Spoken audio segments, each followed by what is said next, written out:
देवरानी की साड़ियाँ। सुनो जी, अब तो ये पुड़िया खाना बंद कर दो। 2 बेटे बड़े हो गए हैं, कुछ समय में बहुएं आ जाएंगी। ये सब अच्छा लगता है क्या? सिठानी, बहुएं तो तब आवेगी जब तुम्हारे छोरे शादी के लिए राजी होंगे। मैं तो कहता हूँ दोनों के हाथ एक साथ ही पिला कर दें। मेरे छोरे हैं, मेरे बोलने से शादी कर ही लेंगे। वैसे भी दोनों जुड़वा है, एक 3 मिनट बड़ा, दूसरा 3 मिनट छोटा। सुनीता अपने बेटों के लिए चांद सी दुल्हन लाना चाहती है, इसलिए वो पंडित जी को अपने घर बुलवाती है। पंडित जी, मेरे दोनों बेटों के लिए लड़की ढूंढना अब आपकी जिम्मेदारी है। मुझे सुंदर, सुशील और अच्छी सी बहू चाहिए, जिनके आने से मेरे घर में उजाला हो जाए। क्यों नहीं सिठानी जी, मैं अभी पता लगाता हूँ। पंडित जी 2 लड़कियां प्रीति और स्वाति को संदीप और चेतन के लिए पसंद करते हैं और सुनीता को भी दोनों लड़कियां पसंद आ जाती है। धूमधाम से चारों की शादी हो जाती है। बहुओं के आने से सुनीता को भी शांति हो जाती है और वो घर के सारे काम दोनों बहुओं में बांट देती है। तुम दोनों मेरे लिए मेरी बहू नहीं, बेटी जैसी हो। सब मिलजुल कर रहे, इसीलिए मैं दोनों में काम बांट देती हूँ, ताकि काम को लेकर रिश्तों में दरार ना आए। प्रीति, तुम बड़ी हो तो सुबह घर की पूजा तुम नहा धो के करना, और स्वाति नहा धोकर रसोई में चली जाएगी। सुबह का नाश्ता और दोपहर के खाने की जिम्मेदारी स्वाति तेरी, और रात का खाना प्रीति तू बनाना। सुनीता के आगे दोनों बहू की चलती नहीं है, इसलिए सर झुकाकर दोनों हाँ कर देती है। जी मम्मी जी, जैसा आप कहें। आप जैसा कहें सासू जी। स्वाति को अपनी जेठानी से चिढ़ होने लगती है। जेठानी है तो क्या काम नहीं करेगी? इसे तो 1 टाइम का खाना बनाने को मिला और मुझे 2 टाइम का। लेकिन मेरी किस्मत इतनी फूटी है कि मैं कुछ कर भी नहीं सकती हूँ। लेकिन जेठानी जी, मैं इतनी सीधी भी नहीं हूँ कि आपको इतनी आसानी से छोड़ दूँ। आपका खून ना जलाया तो मेरा भी नाम स्वाति नहीं। कैसे ना कैसे बदला तो मैं लेके रहूँगी। उधर प्रीति खुद में इतराने लगती है। हाँ भला मैं क्यों ज़्यादा काम करूँ? मेरी देवरानी जो है, देवरानी के रहते जेठानी काम करे, ये अच्छा लगता है क्या? मुझे भी तो लगना चाहिए कि मैं बड़ी हूँ। दिन बीतने लगते हैं। स्वाति हर शाम बाजार चली जाती है और रोज़ नई नई साड़ियाँ पहनती है।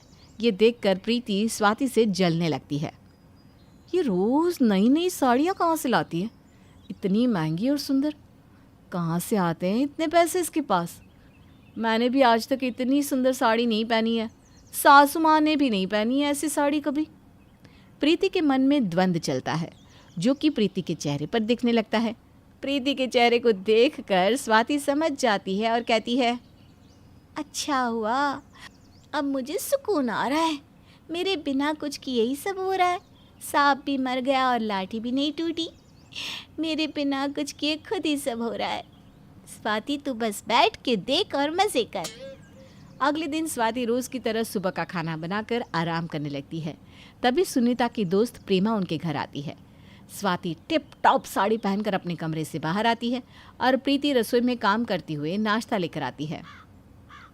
प्रणाम आंटी। खुश रहो बेटा। स्वाति प्रेमा के पैर छूती है और बाजार चली जाती है।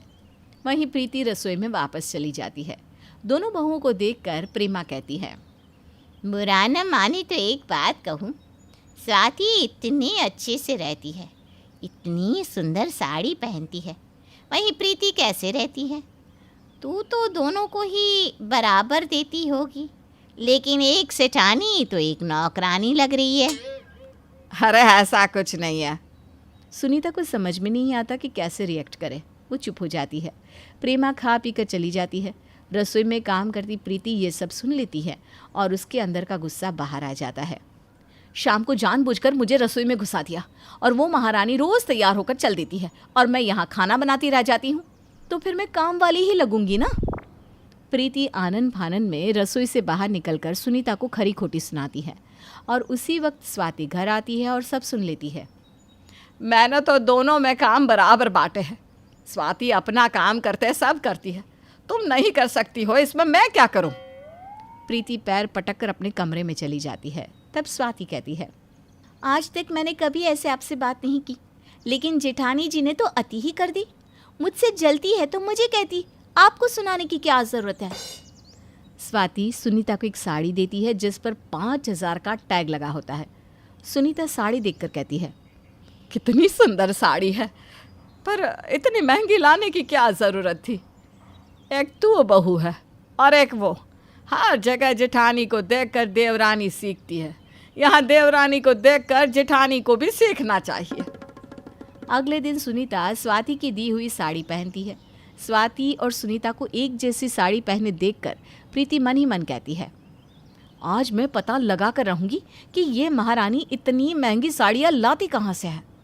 शाम को जैसे ही स्वाति तैयार होकर घर से निकलती है, प्रीति भी उसका पीछा करती है और वो देखती है कि स्वाति स्टेशन तरफ जा रही है। ये स्टेशन की तरफ क्यों जा रही है? ऐसा क्या है यहाँ? फिर प्रीति देखती है कि स्वाति पटरी के किनारे एक दुकान पर जाकर खड़ी होती है और दुकान वाला चिल्ला चिल्ला कर ग्राहक बुला रहा है। 200 की एक, 200 की एक से एक साड़ी लूट लो, लूट लो। स्वाति उसी में से साड़ी चुन रही है। अच्छा, तो ये बात है, यहाँ से साड़ी ली जाती है और इतना इतराती है। प्रीति, तू भी ना बेकार में ऐसे लोगों से जल गई। आज बताती हूँ इसे। प्रीति स्वाति के वहाँ से जाने के बाद एक साड़ी खरीदती है और अगले दिन वही साड़ी पहनकर खड़ी हो जाती है। स्वाति जैसे ही प्रीति को देखती है सब समझ जाती है। प्रीति ताना देते हुए कहती है, मम्मी जी, ये जो साड़ी आपको तोहफे में मिली है ना, वो सिर्फ 200 की है। मेरी सोच कुछ लोगों की तरह छोटी नहीं है, ना ही मैं पटरी से लाकर किसी को तोहफा देती हूँ। इतना कहकर प्रीति स्वाति का भांडा फोड़ देती है। तब सुनीता कहती है, तो क्या हुआ, स्वाति ने कम से कम कुछ दिया तो है। तेरी तरह तो नहीं है ना जो किसी से जलती है। कभी ये भी सोचा उसने ऐसा क्यों किया? अब प्रीति को अपनी गलती का एहसास हो जाता है। वो सर झुकाकर कहती है, मुझे माफ़ कर दे स्वाति, तू मेरी छोटी बहन की तरह है और मैंने तेरे से इतनी जलन रखी।